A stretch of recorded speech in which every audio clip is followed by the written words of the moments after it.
Deus abençoe, Ricardo. Manda ver aí.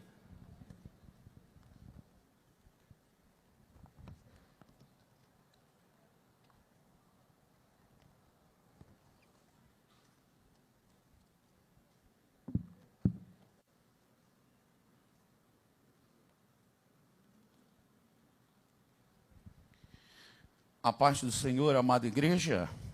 Amém, irmãos? Alegria estar mais uma vez com essa responsabilidade da ministração da palavra do Senhor, na qual temos o privilégio nesse terceiro trimestre, no qual estaremos estudando sobre pilares da teologia prática. E estaremos neste domingo falando um pouquinho, tratando sobre o ministério diaconal. Estes homens e mulheres abençoados por Deus, que têm exercido o ministério de diácono. Então, à luz da palavra do Senhor, teremos aqui uma compreensão sobre o conceito de diácono. Veremos também aí algumas qualificações e atribuições e como se dá este processo referente ao ministério diaconal. Eu vou sempre enfatizar e depois vou tentar explicar o conceito de ministério diaconal. Amém? Então será o nosso assunto nesta manhã. Quero aqui louvar ao Senhor pelo privilégio de estar com os irmãos. Quero também louvar o nome do Senhor e agradecer também ao nosso pastor Silas, aos nossos pastores, à superintendência de escola bíblica dominical, e que Deus nos abençoe. Meus irmãos, estaremos tratando, e para isso falaremos um pouco aqui na parte introdutória. Convido os irmãos a me acompanharem aqui nessa breve leitura introdutória. Diz-nos assim: todo obreiro, independente da sua função, ou seja, ele pode ser um presbítero, pode ser um evangelista, pode ser um pastor, da sua função eclesiástica é um diácono, porque a colocação diácono, ela tem dois sentidos, que iremos abordar daqui a pouco, que precisa exercer com amor e doação o ministério confiado a ele pelo Senhor da seara. O diácono necessita compreender que não há serviço mais glorioso e digno de honra do que servir a amada noiva do Cordeiro. E para isso necessita possuir qualificações para o serviço. Quando falamos sobre a palavra diácono, a palavra diácono é uma palavra oriunda do termo grego diáconos. E essa palavra diáconos, ela no português tem um significado de ajudador. Então, quem é o diácono? O diácono é o ajudador, aquele que ajuda. É servidor. Daí também vem a palavra servo. Ou seja, o diácono é um servo, é um servidor, é aquele que presta um serviço. Ele é um ministro. E a ideia de ministro no latim sugere também servo. Daí a palavra ministério é serviço. E também a palavra garçom. Na verdade, no grego clássico, esse termo diáconos era utilizado para o servidor que cuidava da mesa, que arrumava a mesa, que trazia alimentação e não deixava faltar aos convidados nada no que está relacionado ao bom atendimento. Daí surge-nos essa palavra garçom. Quando entendemos esse sentido, nós podemos aplicá-lo de duas formas, ou melhor, o termo diáconos, ele pode ser aplicado de duas formas distintas nos textos do Novo Testamento. Primeiro, aquele que foi chamado, que tem qualificação e vai exercer o ministério diaconal. Então, essa colocação de diácono é no sentido específico da palavra. Mas também existe o sentido geral. E quando se aplica no sentido geral, corresponde a todo aquele que está servindo ao Senhor. Porque também a palavra no original grego diáconos é uma das 5 palavras para servo. Então, de uma forma geral, todo aquele que serve ao Senhor é um diácono. Mas existe aqueles que foram chamados de uma forma específica e direta para o exercício do ministério diaconal. Quando observamos, eu quero que os irmãos leiam comigo, Atos capítulo de número 26 e versículo de número 16, 26, 16. Nós vamos ter o conceito aí de ministro. Agora levanta-te, põe-te em pé, eu te apareci por isto, para te fazer ministro. Na verdade, é uma exposição do apóstolo Paulo falando do que veio ocorrer com ele a caminho de Damasco, quando recebe da parte do Senhor a incumbência de ser ministro. Na verdade, a ideia aqui de ministro é de um remador. Nas antigas embarcações, o sentido é de quem faz um esforço.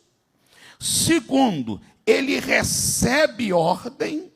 Terceiro, ele aprende a trabalhar em sincronia com os demais remadores. E quarto, ninguém sabia quem ele era, mas o barco se movia. Então, daí vem o conceito de ministro. Quem é o ministro? Recebe ordem. Ninguém sabe quem é ele, mas o barco está andando. E ele deve aprender a trabalhar em sincronia com os demais para fazer o barco andar. Daí é o conceito aqui de ministro, dos remadores. Bem, quando ainda continuamos a observar essa palavra diáconos, vimos aqui no nosso texto áureo, quando se coloca no final, Paulo e Timóteo, servos de Jesus Cristo, a todos os santos em Cristo Jesus, que estão em Filipos com os bispos e diáconos. Dependendo da versão, não vem diácono, vem presbítero. Presbítero, ancião, pastor e bispo, dentro do conceito bíblico, corresponde à mesma função. Ou seja, são aqueles que na época tinham a liderança da igreja. E os diáconos os auxiliavam nessa administração. Então, os diáconos são aqueles que servem debaixo das ordens deliberadas pelos presbíteros, ou pelos anciões, dependendo de versões, ou dependendo também, vem a palavra bispo, ou também pastor, quando nós entendemos que o conceito básico de diácono é aquele que serve, nós podemos também observar alguns critérios para o exercício do ministério diaconal. Ou seja, a Bíblia nos dá o privilégio de nos convocar para o serviço.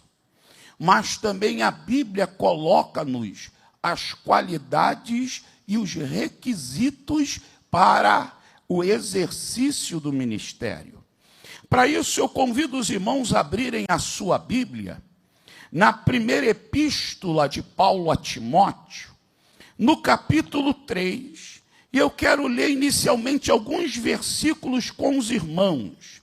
Veja, o versículo 1 diz-nos aqui: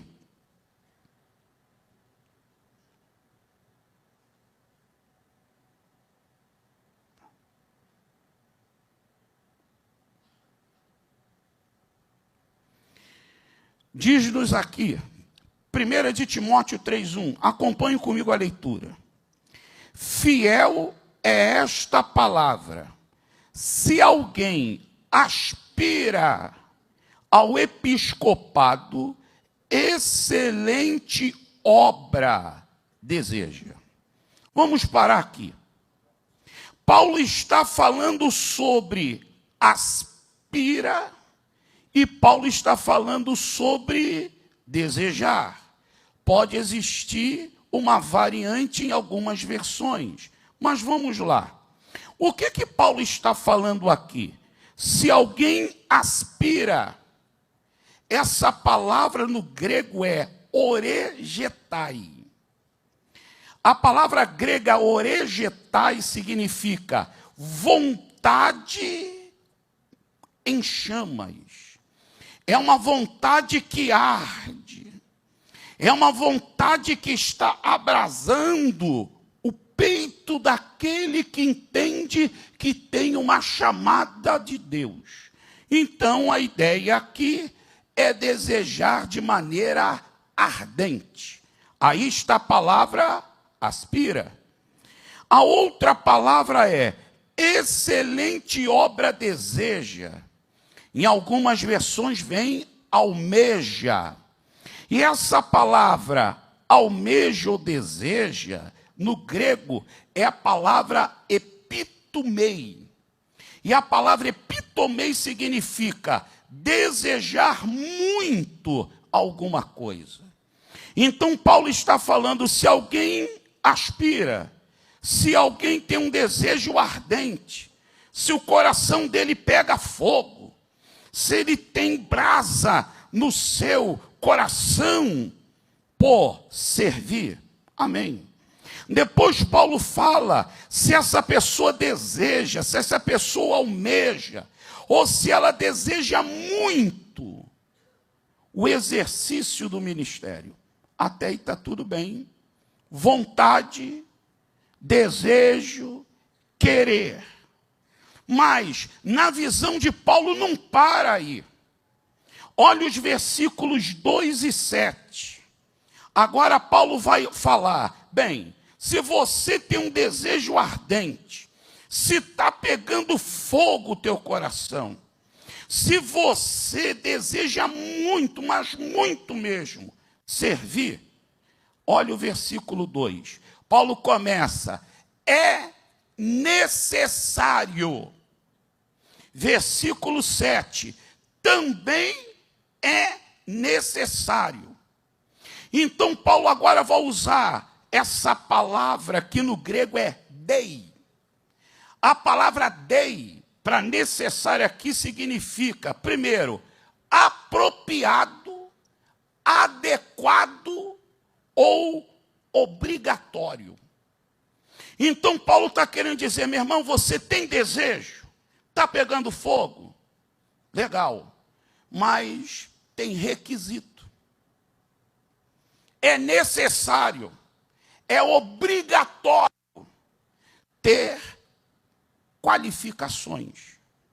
Então, na visão bíblica, não é só ter desejo, ter vontade, mas preencher requisitos.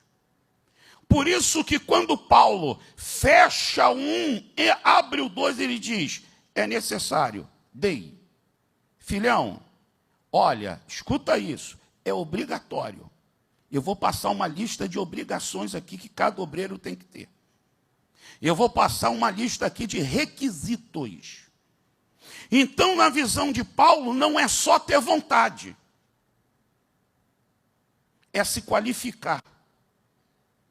Na visão de Paulo, não é só ter vontade. As qualidades formam o caráter. Então, para Paulo, não é só vontade, é ter caráter. E interessante que na visão de Paulo é desejo, qualificação para servir. E na visão de Paulo, não é uma qualificação momentânea. O que é isso? De início a pessoa preenche o requisito. Um exemplo, marido de uma só mulher. Fidelidade. Mas na ideia de Paulo é uma qualificação constante. Isso quer dizer que se uma vez ele foi escolhido e preencheu o requisito de ser fiel à sua esposa, ele tem que continuar fiel à sua esposa sempre. Não é só para assumir a função, mas é para continuar na função. Porque na visão de Paulo, a qualificação não é instantânea, ela é contínua. Cada vez mais precisamos desenvolver em nós cada uma dessas qualificações, e essas qualificações vão me habilitar a ser um servo do Senhor. Por isso que é constante. Então Paulo fala, filho, é muito bom ter vontade, mas é melhor ter qualificações. Filho, é muito bom ter vontade, está com o coração pegando fogo, eu quero. Legal, filho, está cheio de gás, está cheio de vontade. Mas vamos agora colocar os requisitos necessários para que você possa não só ter vontade, mas estar qualificado e dessa maneira servir com qualidade o Senhor que te chamou para a seara. Para isso, irmãos, vamos para, inicialmente, Atos capítulo de número 6. Atos capítulo de número 6. E aí temos o primeiro. O irmão pegue a sua Bíblia, Atos 6, que também faz parte do nosso texto bíblico básico. Ok? Capítulo 6 e versículo de número 3 diz assim: escolhei irmãos dentre vós. Pronto. Primeira qualificação está ali. É ser membro ativo na sua igreja. Escolher irmãos dentre vós. Ele já é ativo? Ele já está trabalhando? Amém. Vamos escolher. Ele não vai ser primeiramente consagrado para servir. Ele já serve. E a consagração só vem por uma consequência do serviço que ele presta. Acabou. Escolhei dentre vós. Aí depois ele vai falar as qualidades. Mas ele falou, filho, está aqui, ó, é membro ativo? É esse que a gente quer. Então essa é a primeira qualidade. Segunda ainda, na continuidade do versículo, vai dizer aí, ó, escolhei irmãos dentre vós, 7 homens de boa reputação. Aí, tanto a ideia na forma grega e em latim significa bom testemunho. Pessoa que se torna respeitável pelo testemunho, pela maneira de viver, pelo comportamento, pelas suas atitudes. Ele tem bom nome aonde ele chega, ele entra e sai e tem bom nome. Então ele torna-se o quê? Uma pessoa de bom testemunho. Então, é a segunda característica que encontra-se no livro de Atos dos Apóstolos. Veja, isso tudo para o exercício. Vamos continuar. Ainda na continuidade, temos aqui, cheios do Espírito Santo e de sabedoria. Por isso que está no plural. Você tem que ser cheio do Espírito e cheio de sabedoria. Algumas versões já colocam logo no plural, como a minha. Cheios do Espírito Santo. Então, entende-se que ele, para o exercício diaconal, ele tem que ser cheio do Espírito Santo. O que seria isso, pastor? Submisso ao Espírito Santo. O que é isso? Uma pessoa que se rende ao Espírito Santo. Uma pessoa que se deixa controlar pelo Espírito Santo. Uma pessoa que tem de forma transbordante na sua vida o Espírito Santo. E agora esse cheio do Espírito Santo está em dois ângulos. Primeiro, cheio do Espírito Santo para ter poder, para ter graça, para exercer o ministério. Não é fácil um ministério. E para exercê-lo somente cheio do Espírito Santo de Deus. Segundo, não é cheio só de poder, mas é cheio da pessoa do Espírito Santo. Para nós, primeiro, para a Bíblia, e para aqueles que amam a Bíblia, estudam a Bíblia direito, o Espírito Santo não é força, o Espírito Santo é pessoa. Então, estar cheio do Espírito Santo, escute, Espírito Santo, primeiro, é nome, então ele é pessoa. Espírito Santo é o caráter dele, ele é Espírito Santo, ele é santo. Não é só nome, não é só caráter. É ação, é atividade. O que ele faz? Espírito Santo, ele santifica. Então, quando eu estou cheio do Espírito Santo, eu não só estou cheio de poder, mas a minha vida começa a experimentar o quê? Transformação. O meu caráter muda. A minha maneira de viver muda. Emoções mudam. Comportamento muda. Mente muda. Porque se o Espírito Santo está em mim, está me enchendo, entende-se que ele vai agir em todas as minhas áreas. Em todas as áreas eu vou sofrer mudanças para a glória do Senhor. Metamorfose, transformação, que o irmão entender a melhor palavra para isso. Então ele tem que ser cheio do Espírito Santo, uma vida controlada, dominada. Amém? Aí vem o apóstolo Paulo diz, por isso que ele fala, não vos embriagueis de novinho que há devassidão, Efésios 5,18, mas enchei-vos do Espírito Santo. Interessante, que em Efésios 5,18 é uma ordem para toda a igreja. Então, a igreja tem que ser cheia do Espírito Santo. Cada cristão individual. E em Atos 6, quem vai servir a igreja também tem que ser cheio do Espírito Santo. Entendeu a sintonia? Igreja cheia do Espírito Santo e quem serve a igreja cheio do Espírito Santo. No final, todos cheios do Espírito Santo para servir ao Senhor e para a glória do nome do Senhor. Mas vamos lá. Uma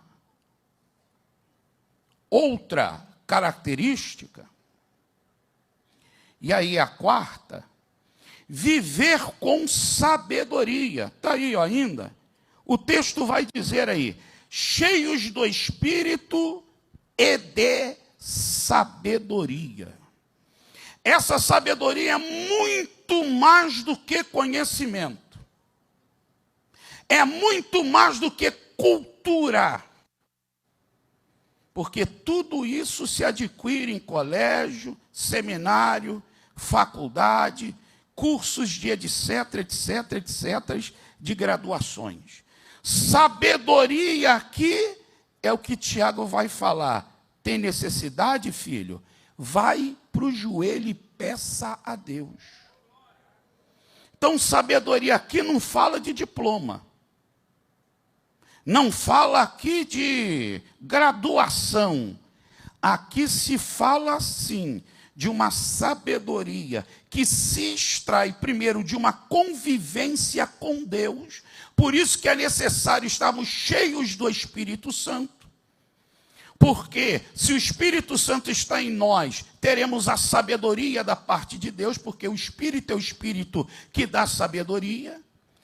Essa sabedoria é oriunda do estudo aplicado à palavra do Senhor, então se funde. É a sabedoria para viver. É a sabedoria que te leva e me leva a aconselhar pessoas. É a sabedoria que nos leva aos princípios de ética, de conduta moral. Eu sei o que eu vou fazer e sei o que eu não devo fazer. Eu sei a hora de abrir a boquinha e sei a hora de manter a boquinha fechada.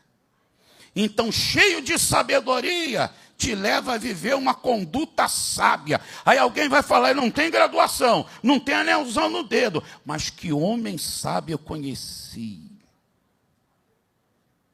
Isso é importante.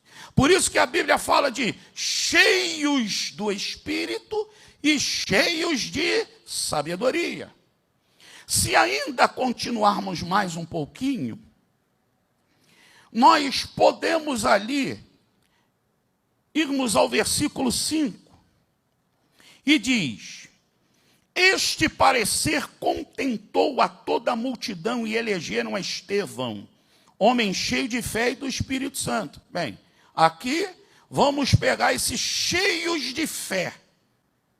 É evidente que aqui não está inserido de uma forma direta como uma característica apresentada pelos apóstolos que temos no versículo 3. Mas um diácono manifestou essa qualidade, cheio de fé. Quem é esse? Estevão. Ok? Então entende-se que também é necessário que ele seja cheio de fé. E uma fé oriunda da onde? Da palavra do Senhor. Romanos 10:17. A fé vem pelo ouvir e ouvir a palavra de Deus. Fé, cheio de fé, das experiências que se vive na labuta e na batalha diária. As lutas vêm, os problemas sobrevêm, e você cada dia vai vencê-los. E a tua fé vai se agigantando. Porque a escola da fé é igual uma academia de musculação.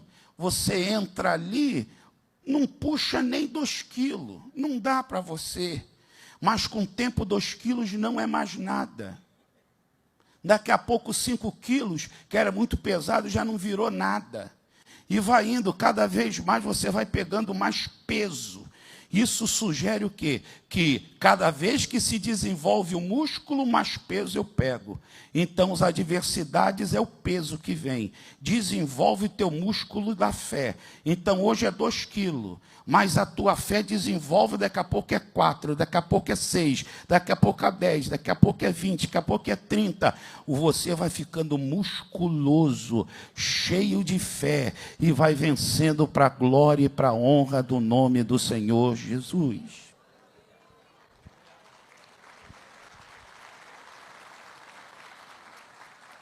Agora, ainda em Atos 6:3, existe, viver em comunhão com os irmãos, ou seja, escolher irmãos. Eram irmãos que escolhiam irmãos para cada um servir. Veja, irmãos que escolhiam irmãos para o serviço. Então, isso fala que eles tinham de viver em comunhão. Então, quem era escolhido não era um aventureiro. não era quem caiu de paraquedas na igreja. E nem um Gasparzinho, fantasminha legal. Ele tinha comunhão. Ele vivia no meio dos irmãos. Está aqui, ó, vamos escolher no nosso meio aqui, ó. Não quero gente que aparece e desaparece, eu não quero esse daqui, ó. Esse cara está firme, é constante. Certo? Quando o irmão ainda lê, olha o finalzinho do 3. Aos quais constituamos sobre este importante negócio. Ele fala assim, irmão, é importante o trabalho diaconal. Todos os ministérios são importantes e vitais à luz da Bíblia. Então, os nossos diáconos, eles são importantes e vitais na organização. Quando o irmão ainda continua a ler, você vai ver o versículo 7. Qual é o sinal que as escolhas foram acertadas? Qual é o sinal que os passos foram dados, direcionados pelo Espírito Santo? E os nomes foram dados pelo Espírito Santo, e não por uma escolha humana. Está aqui, ó. De sorte que crescia a palavra. O que está querendo dizer? Por causa disso, a igreja cresceu mais. A igreja estava crescendo, mas ela foi tão direcionada por Deus, acertaram em tudo que Deus direcionou. Agora Deus falou, vocês estão certos, estão sendo guiados por mim, estão escolhendo os homens que eu quero, então vocês vão crescer cada vez mais, crescer cada vez mais. Aí Deus fala, estou aprovando tudo isso através da minha manifestação no meio de vocês. Agora, observe as colocações de verbos aqui no 6. Primeiro, ó, escolhei. Depois, o versículo de número 5. Elegeram, escolheu e elegeram. Versículo 6. Apresentaram. Ou seja, a igreja escolheu, a igreja elegeu e a igreja apresentou. Mas quem consagrou? Os apóstolos. Versículo 6. Este orando lhes impuseram as mãos. Então, a igreja escolheu, a igreja elegeu, a igreja apresentou os apóstolos consagraram. E o versículo 3, os apóstolos constituíram. Agora eles foram consagrados, estão constituídos, vão servir, vão trabalhar. Certo, irmãos? Bem, mas não para por aí as qualificações. Aí temos que retornar à 1 de Timóteo. 1 de Timóteo, no seu capítulo 3, o irmão tem do versículo 1 ao versículo 7, características, qualidades que Paulo apresenta àquele que deseja o episcopato.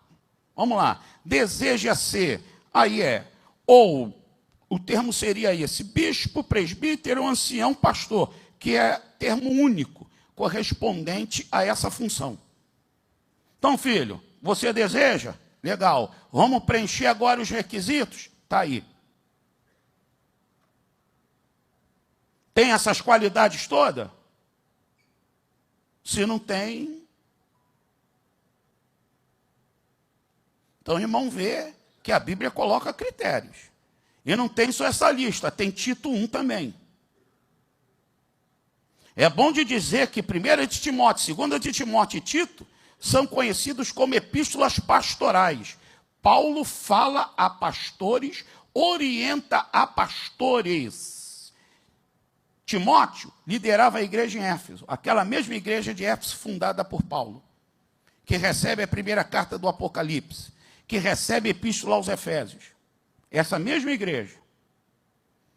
E o querido irmão Tito, ilha de Creta, que segundo estudiosos existiam 100 cidades naquela grande ilha. Ele tinha incumbência de eleger e colocar homens para o exercício ali. Aí Paulo dá uma direção. Agora, pastor, o que o senhor diz? Aqui estão todos os requisitos. Eu posso até dizer que à luz da Bíblia não estão todos. Mas aqui Paulo fala de requisitos morais, sociais, espirituais e familiares. Então são diversos. Bem, a partir do versículo 8 até o versículo 12, Paulo vai falar sobre os requisitos para o diácono. Então vamos centrar neles. Agora, é interessante também essa expressão de Paulo no versículo 8. Olha o que Paulo diz. Da mesma forma os diáconos. Sabe o que Paulo está querendo dizer? Você já viu todos os requisitos para presbítero, para pastor, para bispo? Já viu todos? Já. Aí Paulo diz, o diácono também tem que ter. Mas eu vou acrescentar mais uns ainda.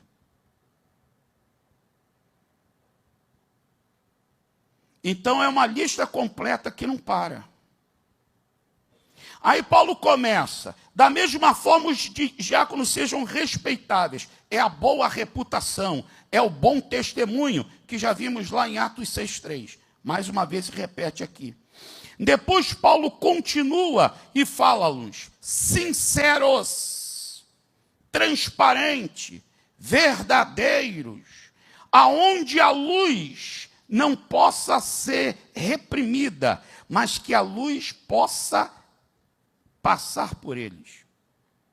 A ideia de sinceridade sincera, palavra em latim, quando se pegava a cera e formatava-se um vaso. E pegava-se aquele vaso, depois colocava-se, inseria dentro dele qualquer utensílio.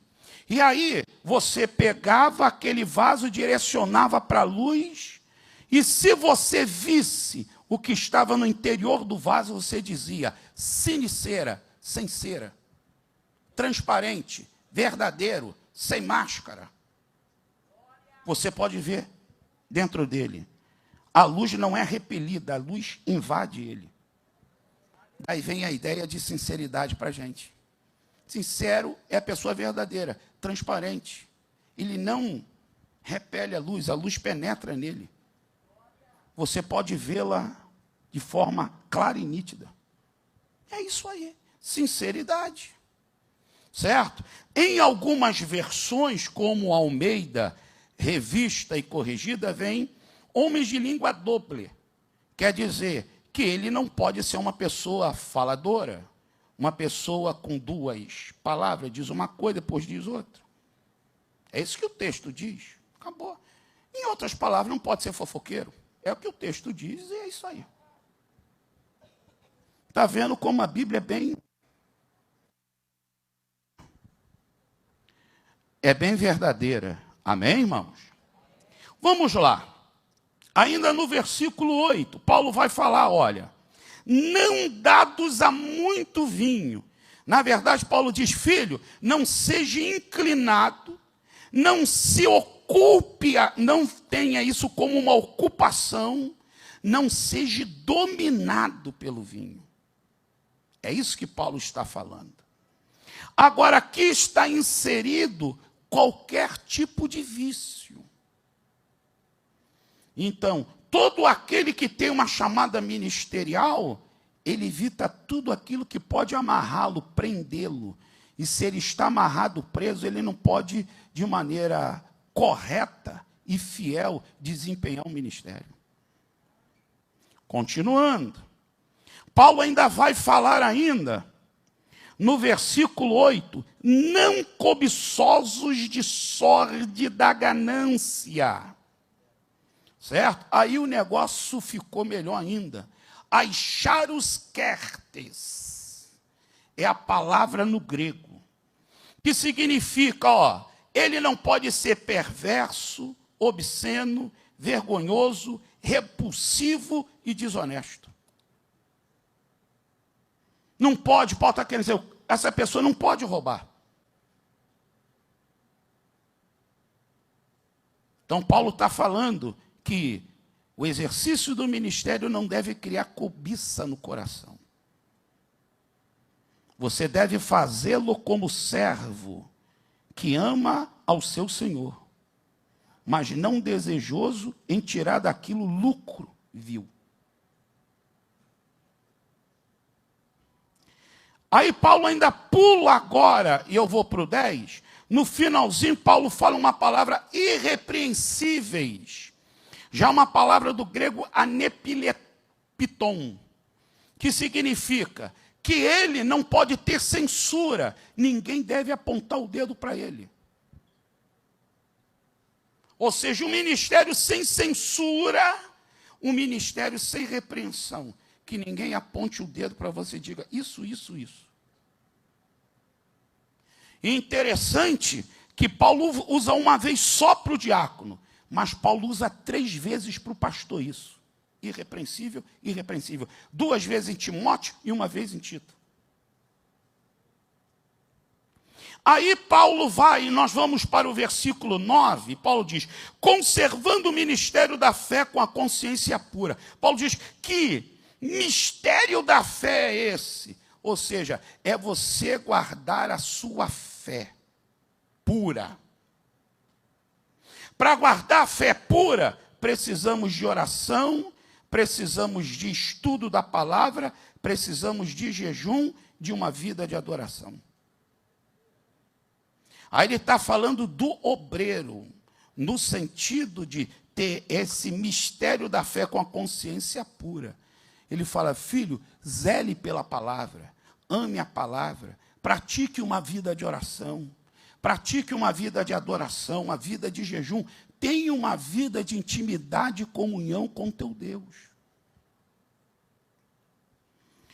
Ainda Paulo continua e no versículo 10 ele diz aí, ó, também esses sejam primeiro provados, doquimaçado, que significa o quê? Pôr na prova. Como você coloca o ouro. Ah, o ouro tá bom, uma pepita aqui, lavaram. Não tem barro, não tem pedra nenhuma. Mas tem pureza no interior. Vamos refinar. Vai ter que passar no fogo. É prata. Tá legal, tá limpinha por fora, não tá? Tá brilhando. Tá. Mas vai ter que passar no fogo. Tem que ficar refinado. Está entendendo, irmão? Paulo, é isso aí. Também estes sejam primeiro provados. Foram provados e aprovados, agora eles podem servir.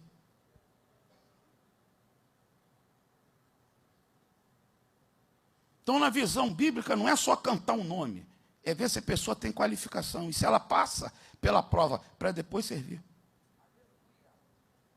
Certo? Bem, não termina por aí, aí Paulo vai dar uma ênfase que eu diria até especial. Ele vai falar sobre a família. Aí ele diz, os diáconos sejam maridos de uma só mulher. Filho, fidelidade.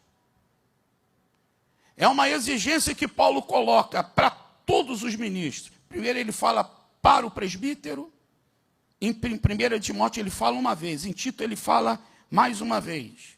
E agora ele fala para o diácono. Filho, seja fiel à madame. Casou com ela, fidelidade. Isso não é só para começar no ministério, não, hein? É para continuar no ministério. Não perca essa graça, não, tá, filho? Depois, Paulo ainda continua, ó. E governem bem seus filhos. Irmão, grandes homens de Deus, vacilaram feio.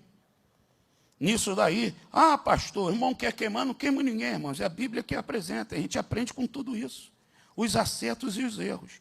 Isaac não administrou bem seus filhos, não, deu dor de cabeça. Vamos lá, Jacó, só dor de cabeça.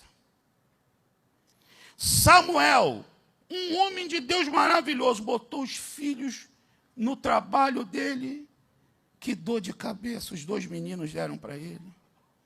E Davi? Meu Deus, que homem de Deus. E as dores de cabeça que ele teve. Então, governar bem os filhos não é fácil, mas tem que governar bem. Está na Bíblia. E não é governar bem os filhos e a sua própria casa. Ou seja um bom administrador da sua casa. Não deixe que a sua casa passe por necessidades.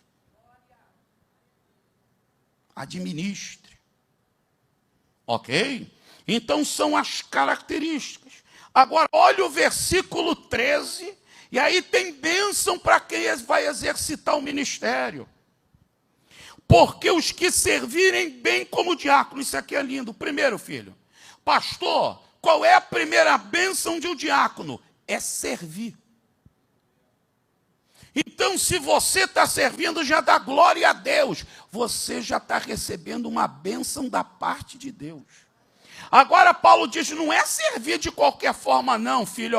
É servir bem, com qualidade. Faça o melhor. Imprima o melhor das tuas qualidades no serviço. Depois Paulo coloca aqui, adquirirão para si uma boa posição. É ministério. Pastor Conselho quis que é ministério o quê? Tem pessoas que Deus chamou para ser diácono. E glória a Deus. E eles serão excelentes diáconos. Agora, tem uns que eles começam como diácono. E Deus pode dar a graça de levá-los para o presbitério, para o ministério evangelístico e para o ministério pastoral. Ah, pastor, isso tem base na Bíblia? Tem o nosso querido irmão Filipe, de Atos 6, diácono. E de Atos 21, evangelista. Tranquilo. Mas tem uns que Deus falou, filho, você vai ser o diácono.